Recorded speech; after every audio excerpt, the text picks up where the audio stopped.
di podcast kelompok kami.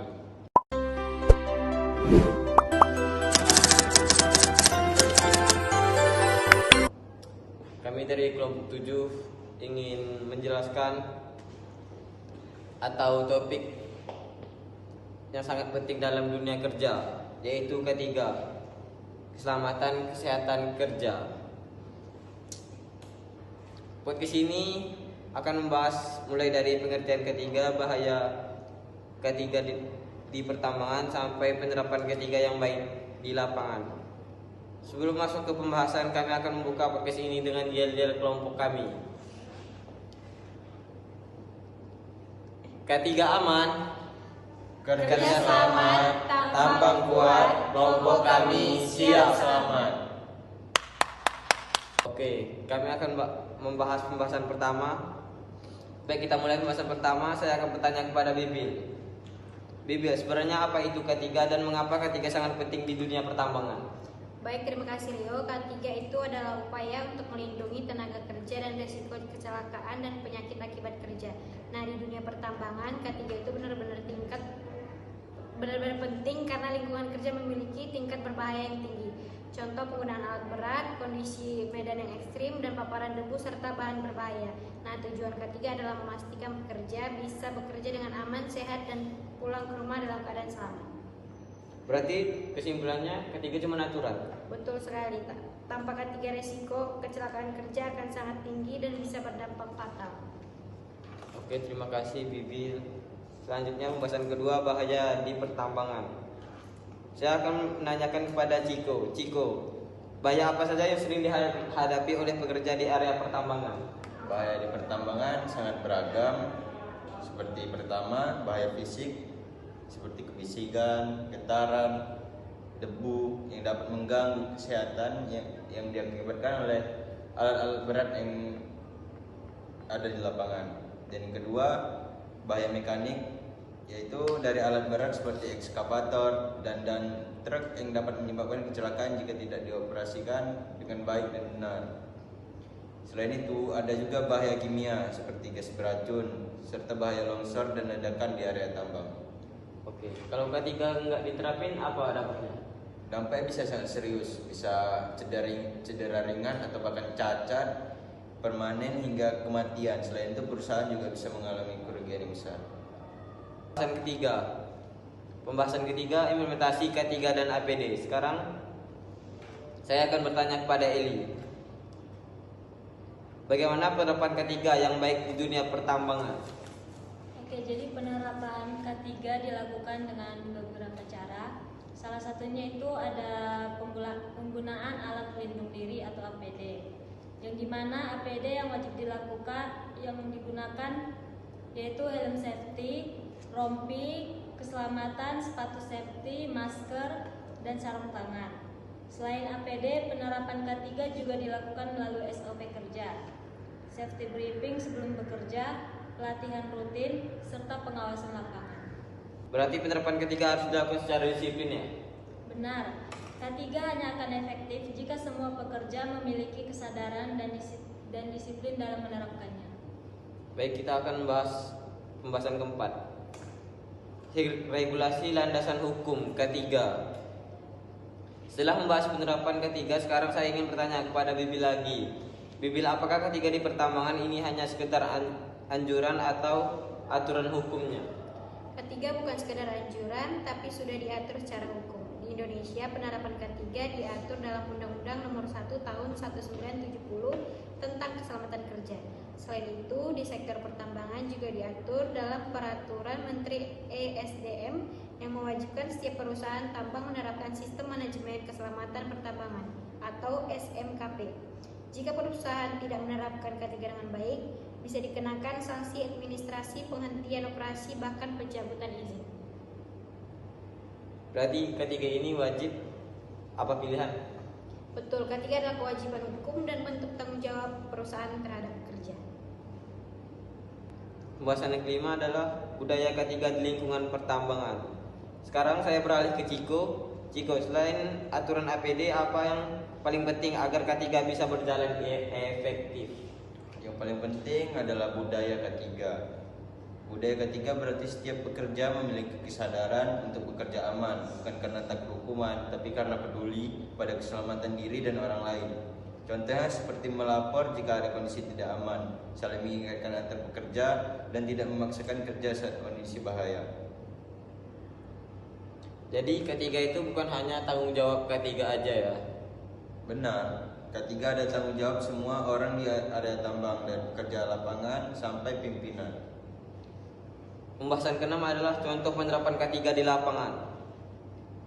Eli, bisa kasih contoh penerapan ketiga yang sering dilakukan di lapangan pertambangan?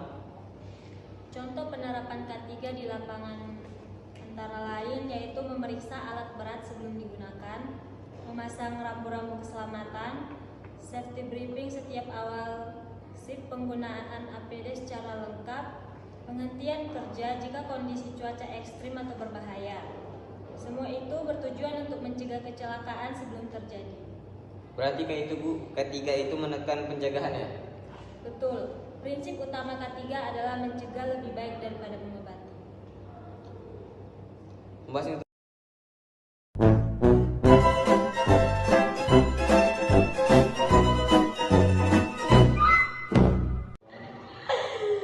Pembahasan ketujuh, hierarki pengendalian risiko K3. Kita lanjutkan ya Eli. Dalam K3 ada istilah pengendalian risiko. Sebenarnya bagaimana cara mengendalikan risiko di pertambangan? Dalam K3 dikenal yang namanya hierarki pengendalian risiko, yaitu urutan cara paling efektif untuk mengurangi bahaya di tempat kerja.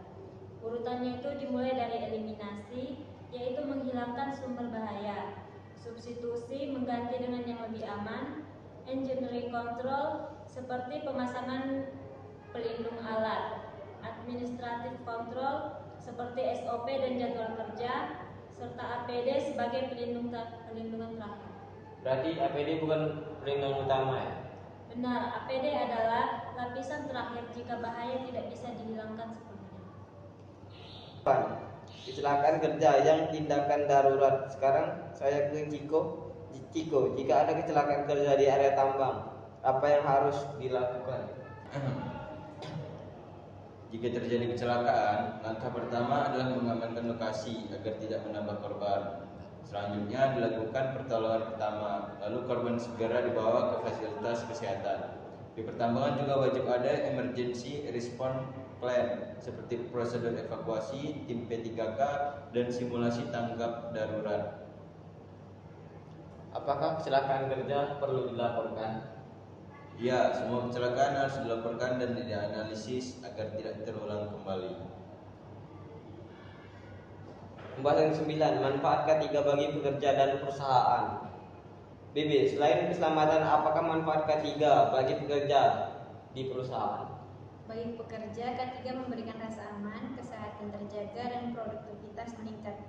Sedangkan bagi perusahaan, K3 dapat mengurangi kecelakaan, menekan biaya pengobatan, menjaga reputasi perusahaan, serta meningkatkan kepercayaan masyarakat dan pemerintah. Berarti K3 itu menguntungkan semua pihak ya? Pembahasan ke-10, peran mahasiswa dan calon pekerja tambang. Sebagai mahasiswa pertambangan, apa peran kita terhadap K3? Ciko. Sebagai mahasiswa dan calon pekerja tambang, kita harus memahami K3 sejak dini. Kita harus membiasakan bekerja aman, menaati SOP, dan menjadikan keselamatan sebagai prioritas utama. Dengan begitu, kita bisa menjadi tenaga kerja tambang yang profesional dan bertanggung jawab. Pembahasan ke-11, penyakit akibat kerja di tambang. Sekarang Ciko, selain kecelakaan, apakah ada risiko? Merah ketiga guys. Mati lagi, membantai ketahapan ini. Selanjutnya, penyakit akibat kerja di pertambangan. Sekarang Ciko, selain kecelakaan, apakah ada risiko penyakit akibat kerja di tambang? Tentu ada. Penyakit akibat kerja di pertambangan antara lain ISPA akibat debu, gangguan pendengaran akibat kebisingan, dan penyakit paru seperti pneumokoniosis. Ada juga gangguan otot dan tulang akibat posisi kerja yang tidak ergonomis. Lalu, bagaimana cara mencegahnya? Pencegahannya dilakukan melalui penggunaan APD, pemeriksaan kesehatan rutin, pengendalian lingkungan kerja, dan pembatasan waktu paparan. Selanjutnya, pelatihan sertifikasi. Eli, seberapa penting pelatihan K3 bagi pekerja tambang? Pelatihan K3 sangat penting karena pekerja harus memahami risiko dan cara bekerja yang aman. Di pertambangan, pekerja juga diwajibkan memiliki sertifikasi tertentu seperti POP, PON, dan POU sesuai dengan jabatan dan tanggung jawabnya. Pelatihan ini bertujuan agar setiap pekerja kompeten dan sadar akan keselamatan. Berarti sekali saja tidak cukup ya? Benar, skill harus dibarengi dengan pemahaman K3.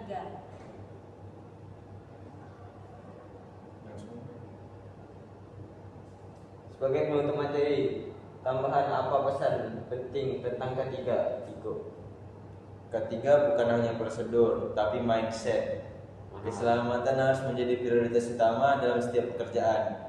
Target produksi tidak boleh mengalahkan keselamatan manusia. Baiklah, cukup segini podcast dari kami. Sekian dari kami, terima kasih. Jadi,